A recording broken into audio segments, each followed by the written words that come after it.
We've got Annie Kunz with us. Annie, you have some big news that you just had happen in the last couple days. Is that right? I do. I just got engaged. Whoa! Congratulations. Thank Awesome. Congrats. Thank you That's so awesome. much. It's been The fun. big question is always, when's the big day, right? Yeah, I've honestly haven't even thought about it. Probably, I'm like, what off season makes sense, I guess. So probably my off season 2023. Maybe. I don't know. We'll see. I'm just soaking it in right now. That's awesome. Well, congratulations. Thank you you. are an Olympic athlete. You were the heptathlon. For those listening and watching, that is 7 sports. You went to Texas A&M. And like I said, you were in the Tokyo Olympics, which was awesome. And then we've got Trey Hardee over here. Trey was an NCAA champion, 2-time outdoor world champion in the 2008 Olympics and the 2012 London Games, was a silver medalist, and he is a decathlon. So you two are like the greatest athletes in the world, basically, is what that means when you get to do that. And then we've also got 2 great co-hosts over here. We've got Addison Baldus. Addison, how are you? I'm pretty good. She's a world-class soccer player. She doesn't want me to say that, but I know you were too as well, Annie. But love that. My son, Drew Gilliland. So, Drew, how you doing? Good, how are you? Doing good. So we want to talk about the Olympic mindset for those parents that are out there watching, maybe the kids that are watching. I'll let these two kind of lead it for a while, because Addison, I know you got to go. So why don't we start with you and maybe some of your questions for Trey and Annie. Okay. Well, my first question, our team went through about a 1 month process of a thing called What is Your Why? So we read a book with a lady and talked with her on a Zoom. Basically, we lost the national final, and it was a little rough for our team, but we went through this lady's thing, and it's what is her why. So I'd like to know what your guys' why is. Like, why do you keep going? Why do you do the things you're doing? And on those days whenever you don't want to do it anymore and you just want to quit, like, why do you keep going? It's a great question, Addie. Annie, why don't you start for us? Yeah, I mean, I think my why, obviously, I think always, I don't think you should do anything that you're not passionate about and that you're not having fun with, especially with sports. I think when the fun is lost, then you kind of have to question things. And for me, my why is, it's my passion. I love getting out there on the track every day. And my why, I think, also is I want to see how far I can push my body. I want to see what I can do in this sport and how far I can take it. And I think my eyes really opened up with that this last year. With just the progression that I saw, and it really opened my eyes to a future in track that I didn't really know was there. And so it got me excited. And so my why is just, I want to see what I can do with the gifts that God has given me and see how far I can push my body and take it and potentially, hopefully win a medal at the next Olympics. That's kind of my goals right now. And yeah, so I don't know, that's kind of where I'm at with my why. What about you, Trey? You stole all of the good answers. Those were all of mine. That was my mentality was, once, track kind of chose me, especially the decathlon. I think probably same for you, Annie, where that's where you fell. And it was just this thing that I fell into. I only wanted to do this other event. I wanted to just pole vault, and it just found me. I did one and I was like, wow, I think there's something here. And I really enjoyed this. And so my why became to explore that potential. And I was given these gifts. I was tall, I was fast. Stuff came pretty naturally to me. And for myself, I wanted to do that service. The gifts that God gave me, I wanted to be a good steward of those talents. And so, it's a pretty trite, quote, but Steve Prefontaine's quote is, to give anything less than your best is to sacrifice the gift. And that, whether you think it's hackneyed or whatever, every real athlete kind of feels that deep down, is that they know that the only regret that I was ever going to have would be to retire and not think I had given my best, and look back on those times and not know that I'd done everything within my power to be the best version of myself that I could be, to explore myself physically and mentally and emotionally. And that was really it. That why was to just, it's like that Chariots of Fire quote, like, when I run, I can feel God's love. Like, it's this like thing that when I was doing the best work and the hardest work, it was just this, it's a fulfillment like no other, and it becomes addictive. So, yeah. How long did it take you to know your why though? Because again, 14 or both 14 years old here. I mean, I think you probably didn't have your why at 14, did you? Absolutely not. I think No. my why at 14 was fun. Is this Yeah. fun? Yeah, absolutely. I think I'd agree with the same thing. I loved hanging out with my friends. I loved playing sports. And it led me into these opportunities that I didn't know were there or would be there. And you kind of just follow that. And then it turns into this passion that you develop over years, I think. Drew, what about you? What questions you have? One of my questions is, both of you, like growing up, loving sports and being athletic. When was the time that you wanted to become an Olympian? Oh gosh. Well, I'll start. I think it had always been like growing up, I was talented. I was athletic. Things came easy, kind of like Trey said. I was fast. I was strong. So things kind of came easy, and I was the best from where I came from. And so it was kind of this far-fetched dream. I remember I got interviewed in high school, and they asked me, what do you want to be an Olympian in, like track or soccer? And I was like, both. And like, you say these things, but I think for me, it really became real during COVID. I think I really realized that my dream was to become an Olympian, and I was going to do whatever it took to get there. So it didn't really feel real for a while. I think it was a far-fetched dream for me, but up until I was, 20, I was 26 or 27 is when I really took it seriously to kind of pursue that dream, I guess. Trey, what about you? Yeah, that was, I'd been in the sport a little while as well. Not as late as Annie, but I had only been doing the decathlon for a couple of years, and I was a sophomore in college, and I went to the Olympic trials and didn't really know much about it. Had only done a couple of decathlons, and I went out and competed with the reigning world champion. I went out and beat in a race like the eventual Olympic champion, the guy that won in 2008. And I just saw all these guys and was like, wow, this is like, had no idea there was a future in it. Had no idea that I had that within me to want to be an Olympian. But it was that first time stepping on the track in that professional setting, that was maybe a little bit of that competitive nature in myself, knowing I think I can compete with these guys, and they're mortal, because at that stage, they are up here. They're the best of the best. I am not even on the same screen. I would do this to show the depth of how far away I was, but I'm way down here, you can't see. So it made it very real and tangible for me. And then I knew I could compete, and I just needed time, because I was 20 years old. They were 28 years old. I just needed time. And so it gave me that glimmer of okay, if I stick with this, there's something here. I want to do this. And that became the commitment from that day forward. Yeah. Addison? I would. Go ahead. No, go ahead, Annie.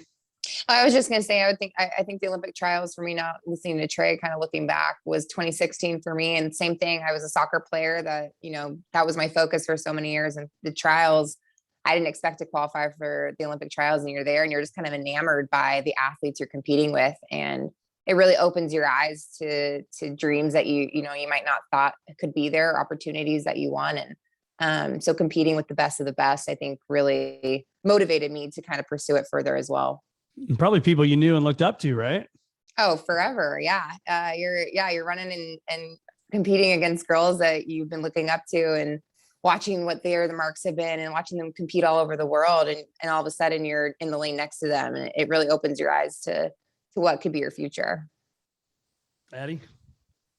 So I'm going to be 15 in April, and I know you guys are not 15, but what advice would you give to your past 15-year-old self, if you could say something to him? Ooh, I think I would look back and tell my 15-year-old self that hard work pays off. I think when I was your age, things kind of came easy to me, and I was a little bit like that lazy but talented athlete.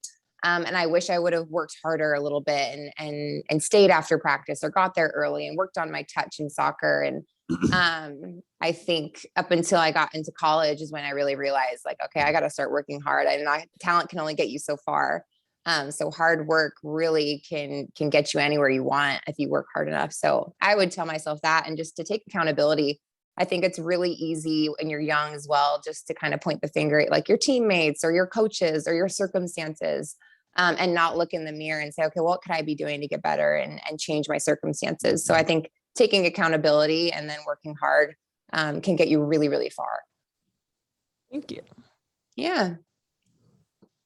Trey, same answer. I was, pretty much same answer. I was a little, for lack of a better word, kind of a little butthole, like talented kid that stuff came easy for, and it wasn't.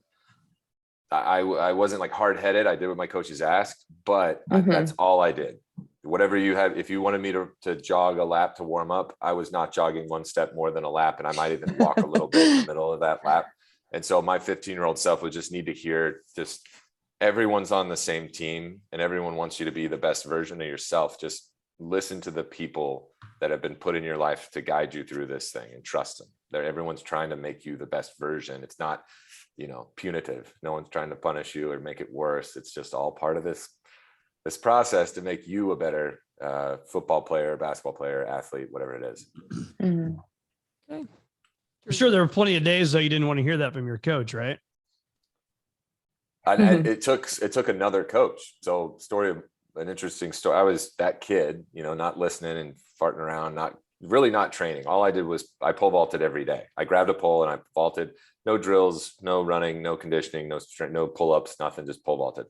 A coach from another rival high school found me after a track meet my senior year, one of the first ones, like in January indoors, and just said, "Hey Trey, you've got something. Just do what your coach says, no matter what it is. Warm up laps, cool down laps, all this stuff. You've really got something. You could have something here. Just listen."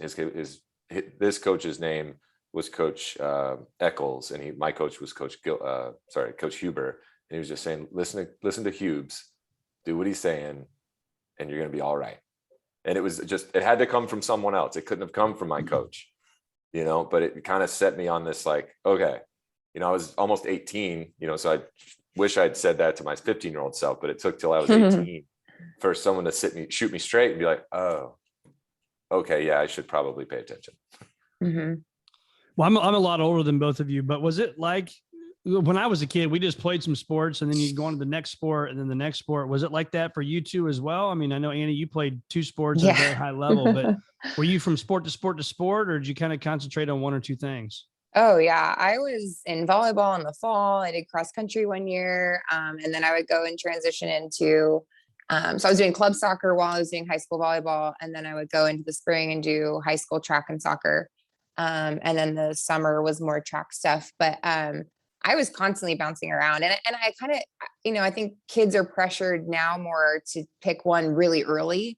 And I'm grateful that I didn't do that, because I think it made me a more well-rounded athlete. And I got, I have strengths in other areas that I might not gotten if I was just doing one sport. I didn't get burnt out like all the other kids. So I really bounced around, and I loved that. I loved participating in as many sports as I could. And I think it made me a really good, a much better athlete. Yeah, well, I think that's true what you said about the not just focusing on one sport, because in the fall, I don't know, whatever the last season was, I had the basketball tryouts and I didn't know if I wanted to go or not.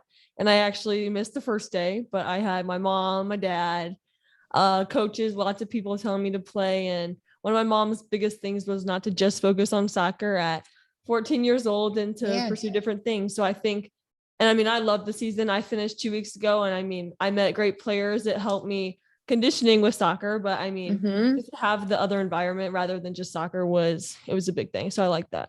Yeah. I think it's healthy. And I think if you start so young at 14, you're going to get really burnt out by the time you get to college. And then it's going to be a lot harder to find that motivation to keep pursuing it further. Yeah, because you were soccer first and then kind of like, oh, I'll do this track thing. And Trey, I don't know about you, but it kind of makes me mad to hear her say, oh, COVID decided I'm going to go be an Olympic athlete. I'm like, come on. I mean, that's not fair, I think that's just when I really just realized, like, okay, Annie, you keep saying you want this dream, but like, are you doing everything in your power to achieve it? It just kind of made me realize, like, I'm sitting here, I have no coach for the first time in my life. And I was like, okay, I really do want this. Like, let's start catching up to the other girls. Let's jump ahead of them and take this time and get better. And so that, I think it just felt more real. Like I was doing the things I needed to be doing to become an Olympian at that time. It's crazy. Drew, Yeah, what do like you got? more of the like professionalization of what you were doing. Right. Like Exactly. holding yourself accountable into it. Yeah.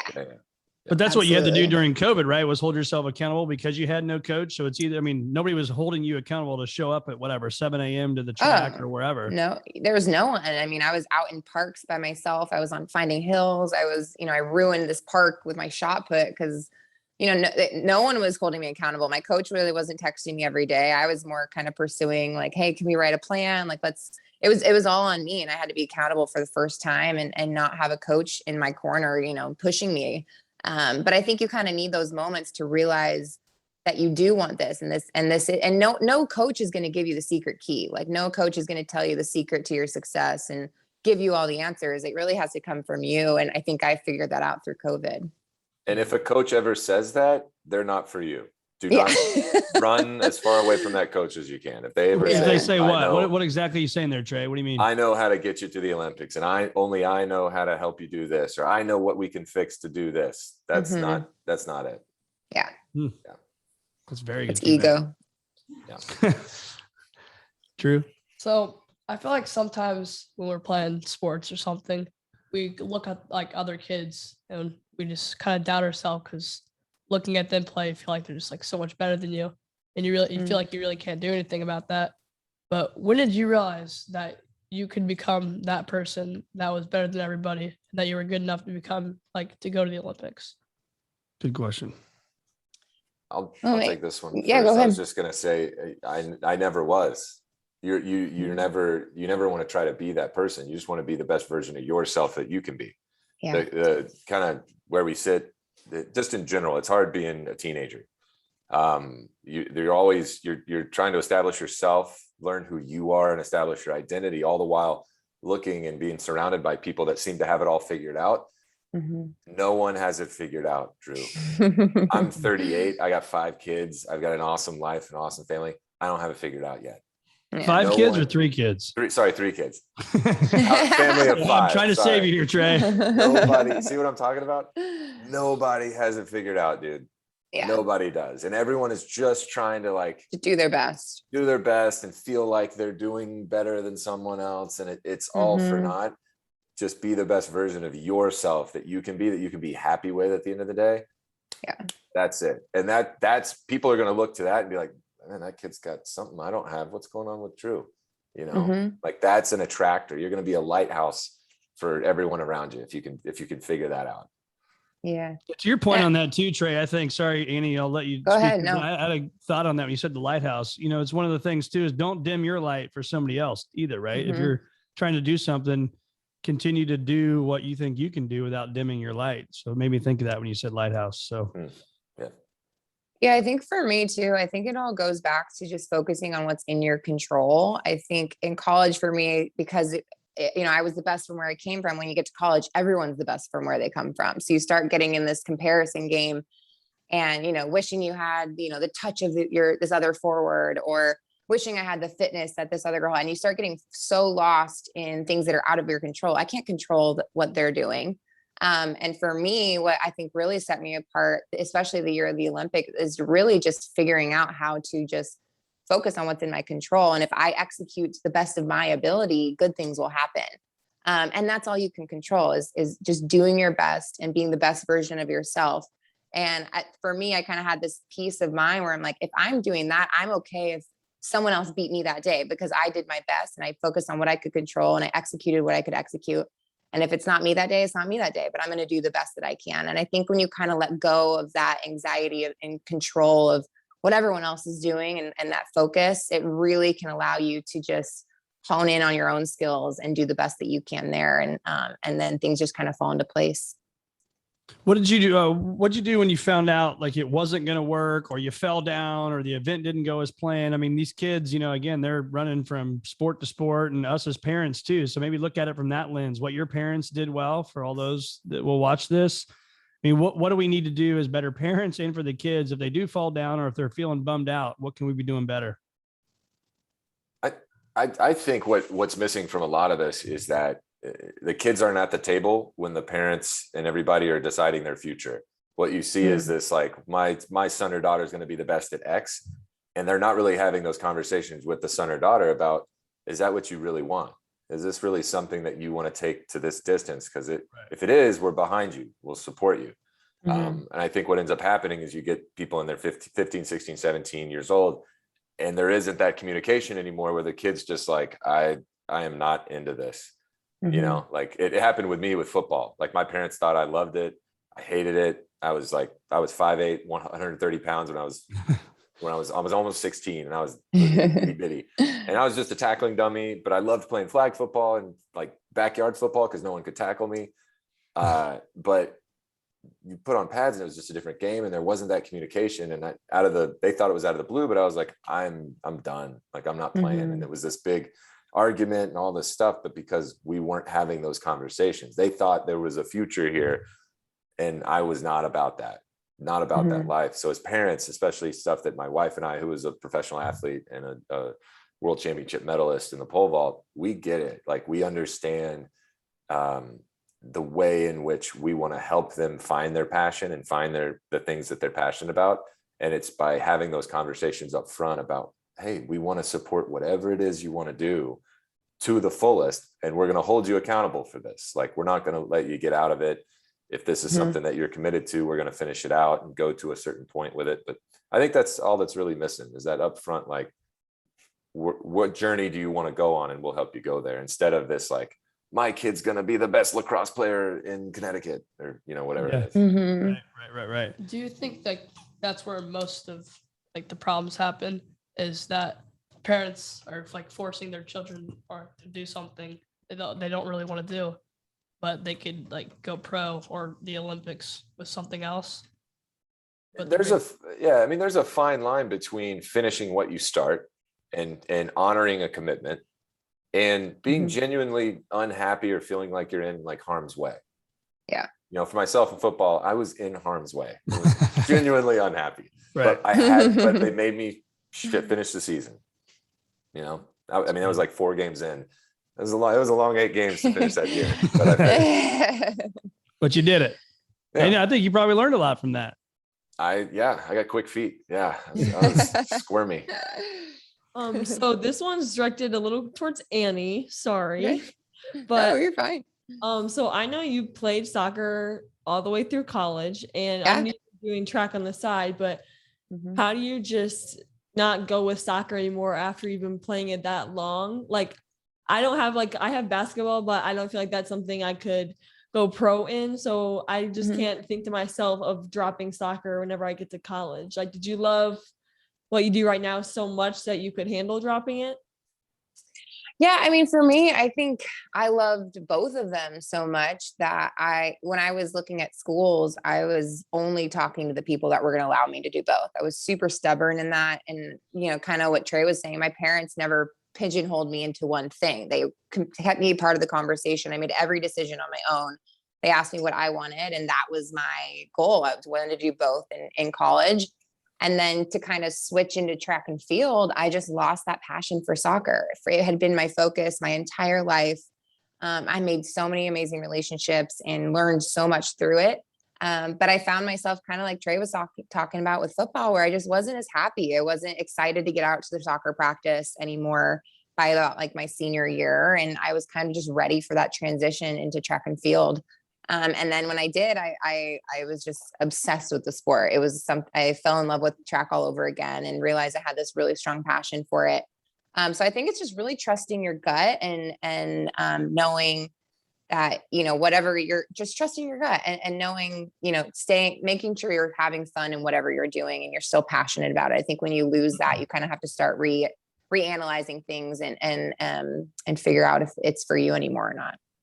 Would you agree too? I mean, that's a great question, Addison, but there's probably times, Annie, that you weren't in love with soccer. So she may be in love with soccer today at 14. Yeah. But maybe at 16 and 18 and 20, she's not, but that doesn't mean you just give up, right? Right. No. And I think, that's adversity. You're going to come across adversity all the time. I mean, I could sit here and talk to you right now. After the Olympics, I kind of went through a little, a lot of people talk about like the Olympic hangover. And I definitely went through that, where I was sitting here like, gosh, do I still want to keep going? Like I thought I did, but maybe I don't. And so you're going to have these like ebbs and flows with your sport. But I think if it becomes this like really long stretch of time where you're just simply unhappy with what you're doing, that's when you reanalyze it. But things like adversity and things like that, you're going to go through times where you're not as happy, but I think you push through when you think about what your goals are. I think that's what really helps me, is sitting down and having really specific goals. And then if I'm in one of those low points with my sport, I sit there and I say, is this still my goal? Do I still want this? Am I passionate about this? And if I am, it's like, all right, let's get through this.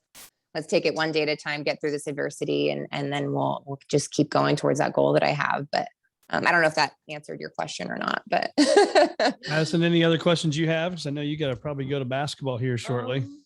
I think that's all for me. Perfect. What would you say is the car ride was like with you guys? I mean, with your parents? I read an article. I don't know if it's, doesn't matter. Some magazine that talked about the car ride can ruin a lot of sports for people. Can you kind of bring us back to those days? My dad and I listened to a lot of the Beatles, the Eagles, Michael McDonald, and he kept it light. I just remember, I have all those songs like memorized because of the amount of times we listened to them. My parents never, I think we would have like a 5-minute debrief of games. And then I would kind of be like, all right, guys, I love you. Thanks for your advice. Let's switch the subject. I had like a time limit. I'm like, okay, give me your opinions for this 5 minutes and then I'll take it in, and I love you and see you later. Yes. That's funny. Mine was more like Neil Diamond and Bob Seger. Those were our discs. There you go. Our tapes that we wore out. I'm a little different generation. There were no smartphones. You're just staring out the window at cows. There was no internet in the car, Right. But my parents were just on manners. Like I'll never, every time before I was getting out of the car to go to a practice or a game, it was all right. Say yes, ma'am, and no, ma'am, please, and thank you. Have a good time. I'll see you after the game. There was no strategy, nothing. Be polite, respectful, have a good time. See you later. Oh, Yeah, you have won. fun. Oh, you're good at this? Okay, great. Good job, Trey. Good job. I'll go do it again tomorrow. Yeah, even when I said I was going to be an Olympian, I'm going to be a professional pole vaulter, my mom just said, okay, just make good grades. Yeah. And be nice to the refs. That's what we always tell our kids. Don't Yeah, yell at the refs. My parents always would tell me to like shake the refs' hands after games and things like that. My mom also would bribe me sometimes with goals. She'd be like, if you score 3 goals, I'll give you $20. Hey, we'll start doing that maybe. Drew just picked up volleyball. We'll have to figure that out. Nice. Can you walk us through, and for those listening, and you guys got to rock. So we're gonna take Addison off the. Thank you, and it was wonderful meeting both of you guys. Nice to meet you. Good luck. Addison. Go Thanks get for all the thoughtful And Andy, questions. real quick, so Addison's team, they were second in the nation last year. They got second runner-up in the national championship for, what was it, U13, U14? 14. Yeah, U14. Oh my God, that's incredible. Out in California. So That's amazing. high hopes for some more Amazing. stuff. Thank you. Yeah, keep it rolling. That's amazing. Okay. Some of those are like some of the best memories you'll have. Even looking back at that, like Even times when I was your everyone age with my crying. girlfriends. Yeah. Everyone So crying after the game. That was Yeah. a memory. Oh, that's awesome. Well, congrats. Will you guys Thank bring you. home a winner for O'Fallon girls sectional tonight, Yeah, right? good luck. Yeah. All right. Thank Well, it's just you. you and I, Drew. We got a few more questions here for you, if that's all right. So can you walk us down memory lane on what it was like when you knew you were making the Olympics, and what that night was, opening ceremonies, you're walking around with all these athletes? I'll let Annie go first there. It's a little fresher. Yeah. Oh man. Gosh, for me, the Olympic trials going in, I didn't have a full heptathlon. So I really just had to decide to trust myself and trust my training and know I was ready.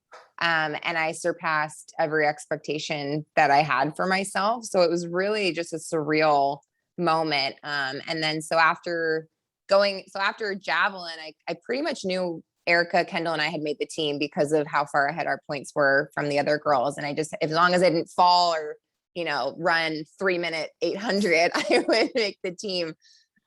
So going into that, I realized, oh my God, I could win it though. So that was really exciting. And when I crossed the finish line and we were waiting in anticipation, I saw the number 6-7 and I was at the top of the leaderboard, and it was just a surreal moment because it's, you go through so many ups and downs training for the Olympics. It's such a long journey for us. It was a 5-year journey that we had been on, and all the tears, all the hardships, all the self-doubt, it it all was worth it. And it was more than I could have ever dreamt of. My whole family was in the stands there to support me.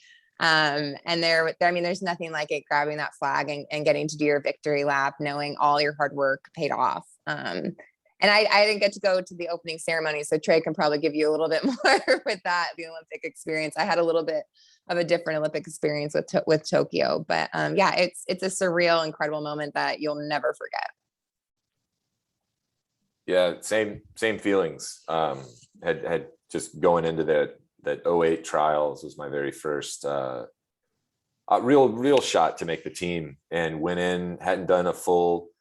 I'd been seriously injured all year. Yeah. I think I'd scored way below the Olympic standard, just barely. I mean, got in on, score wise, and had a good meet, scored really well.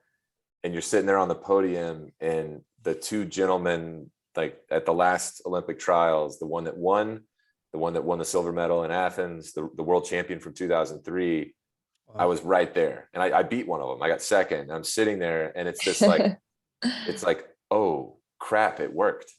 Like what Annie's saying, like all the stuff that you don't really know why you're doing it. You do, but you're like, I hope this works. Like, I hope this is the right thing. I hope these are all the things I'm supposed to be doing, because no one has this blueprint of how Annie Kunz is supposed to make the team, or how Trey's supposed to make this team. And so you're sitting there, and I knew I was going to be on the team relatively early on in the competition, but until you cross the line, you see your name, you see a score, and you're like, it's real. Oh my gosh, this worked. Yeah. Oh my gosh, this worked. And you're just like, oh, and you get this rush of all the people that helped you get to that spot. Yeah. Like all the therapy, like I'm texting people that gave me a massage in January, like, we did it, like, I can't believe it. It takes a village. Exactly. And then the enormity, you get there. It was my first time out of the country, was Beijing. I land, you unpack in the village, and I'm basically just had my kit with me. You put it on, you walk down, and it was the walk itself, not a great experience. It was like 7 hours on your feet. It was just miserable, but I'm like, oh my goodness, there's Kobe Bryant. Oh, wow. Whoa. That's LeBron. Like, and you're just, they're the biggest names, and the enormity of it. And like the president at the time, George W. Bush, walked in, started saying, how's it going, guys? And then his dad walked in right behind him, H.W. Bush. And you're like, this is a big deal. Wow. Like, I thought this was cool. Now this is a really big deal. And it became such an honor. Started to get in my head a little bit about like, okay, this is way too big a deal for you, Trey. You're just this little kid from Alabama. You have no business being here. But that was that opening ceremonies thing. There's a ton of pride and honor, and you're walking out into a stadium that's just the center of the actual universe. And life as we know it, there might be life on other planets, but for all intents and purposes, everyone on Earth was watching the Beijing opening ceremonies. And there I am, just like, okay, this is a big deal. So that was it. That was just a really, it's got to be so emotional too. I mean, you've been eating, so emotional, perfectly fine for 8 years, 4 years, whatever it's been, right? I mean, your diet to sacrifice, and maybe some not as late nights as your friends wanted to go out. There's so many sacrifices. That's what I love about the Olympics, is just the magnitude of the sacrifices these people, you athletes, make is incredible. Incredible. Oh yeah, it's a lot. I mean, Annie, you're doing it now, right? To get ready for the next one. I mean, you got what, 3 years? No, gosh. Yeah. Yeah. No, Annie's got the world championships on US soil this summer. You gotta get ready for that. Yeah, that's what we're getting ready for right now. And then obviously Paris in, like, I guess 2.5, almost 3 years. So it's, and I think that's, kind of been the struggle of getting back into it again. I don't know if you can relate to that, Trey, a year after the Olympics, but it's everything emotionally, physically, mentally. You put everything you possibly can into making that Olympic team. And then you have this pinnacle moment where, you're wearing the USA uniform that you've dreamt about. You're next to the Olympic, the reigning Olympic champion. You're competing against girls that you've looked up to for your whole life, basically. So it's just this pinnacle moment in your career. So now I'm kind of getting in that where I have to get back into that and set my goals again, and really get, disciplined and diligent about my goals and the sacrifices that it's going to take. And so, yeah, I'm kind of getting back into that mode and dealing with a couple injuries right now, but getting ready for Outdoor Worlds this July, which will be in Eugene, which is super, super exciting to be able to host that and have it in US soil at Hayward Field and Hayward Magic, where the Olympic trials were. So I'm super excited about that. That's cool. Drew, what do you got? One last question for me. So when you were like in sports and you feel like there were people that doubted you, do you feel like now that you're an Olympian that they're kind of like more confident in you and try to like become friends with you now? If that makes sense. Yeah. Maybe Not not cool friends. because in the Olympics now, huh? Maybe not friends, but there's a very, very passive, very, very passive, indirect "I told you so" all over the world right now. You know, like everybody that ever thought, I wasn't going to be anything. It's a terrible motivator. It's external motivation, trying to do something to prove something to someone else. Right. A lot of mine came from within my own self, of just being that best version of myself. But there's, the high school version of me when I was just pole vaulting was really just to stick it to the high school basketball coach. Yeah, it's true. That was it. Like I was just, the guy told me to go be a pole vaulter, and I was like, all right, here comes a big middle finger, because I'm going to be the best pole vaulter anyone's ever seen, Mm-hmm. And that only gets you so far. It really only lasts for like a month or so. So the things that I'm dealing with now in this like post-Olympic life, let's like post-track career, was that I did a really good job. I felt like not tying my identity into an outcome or into like Trey the Olympian. That is who I was, and it is still to this day who I am. I was made a couple of Olympic teams, and it's something to be really proud of now. But I spent just way too much time trying to run away from that identity and run away from the fact that I had gotten to do those really neat things and been blessed enough to participate in those things, and have a better relationship right now between who I am as a real human being and a father and a husband and a friend, and Trey the Olympian, where when I was doing the Olympic stuff, we were all the same person. Now I can kind of separate the two, and it's hard to describe because I'm still kind of actively going through it. But the people that were my friends before I did anything cool are still my friends to this day. Yeah.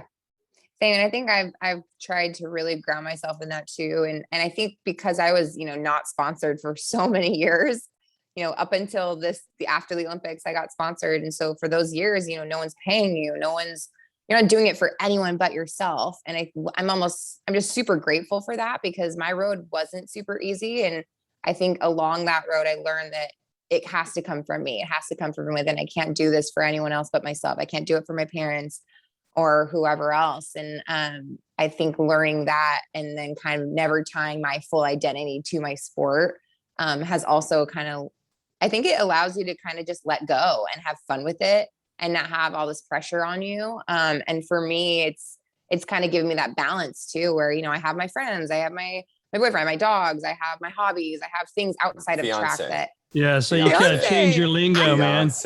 I know. I've done that like 3 times today. My fiance now. Oh, geez, there's my phone. But I think you don't. I think touching on what Trey said is just your sport isn't your identity, and I think figuring that out is really important. Yeah, I love it. Well, we could talk for hours upon hours, and I know you guys are busy people, and but just really thankful for your time and lots of great wisdom today to Addison Baldus, who was with us, and for Drew Gilliland here. Just awesome stuff. For me as a dad, it's pretty cool to see your son take notes, on stuff that you guys have. I'm sitting here wishing I could take pictures of this and just kind of bottle this up, because it's pretty awesome time. He unfortunately had to miss one. My other 3 boys got to do one with Bunchy Young, the kid that was on the Super Bowl, and Drew couldn't make it that night. So this was Drew's way to get back here. He's here, and his brothers are at home right now. So you can laugh at them later, Drew. But seriously, to Annie and Trey, thank you so much for joining us. You guys are busy people and your own stuff going on. You didn't have to do this, and it's just cool. And we came up with the idea to say, hey, let's help some kids, let's help some parents, and both of you are like, let's do it. Like in a millisecond, let's do it. So very thankful for that. Well, thank you for setting this up. It's even just fun for me to get to listen to Trey and kind of some of his experiences. Trey's name has been a big name in track and field for a long time. So this is super fun for me. And any way we can help out kids. And I wish I would have learned a lot of the things I know now at their age. So thank you for Yeah. setting this up and giving us that opportunity. Absolutely. Can you plug anywhere to find more of you if people want to follow your road to success and the gold medal? Yeah, I am on Instagram mainly, just Annie_Kunz7. And then Twitter, just Annie_Kunz. Those are my two things I'm Awesome. usually on. Yeah. And Trey, what are you doing these days? You want to plug your business real quick, and then where we find more of you? Yeah, I'm mainly on Instagram and some Twitter, but it's at Trey Hardee. Really, really simple stuff. Very And good. and in like 4 or 5 months, we'll circle back on the business, but things are going really, really Perfect. well. Awesome. Yeah, basically Love bringing the peak performance of decathlon and Olympic success in the decathlon into wellness. It's awesome. Yeah. It is Cool. awesome. We'll have a whole nother show on that sometime, but thank you both again for being with us. Very, very Thank thankful for your you. time. So thanks a lot. Thank you. It was a pleasure. Thank you so much. Thank you. We're trying to get this off Facebook here. How do you go off live, guys? We're all Click stuck. on stop live stream. We're done. There we go. You guys are awesome. Thank you so much. Yeah, Brett, that was Thank great.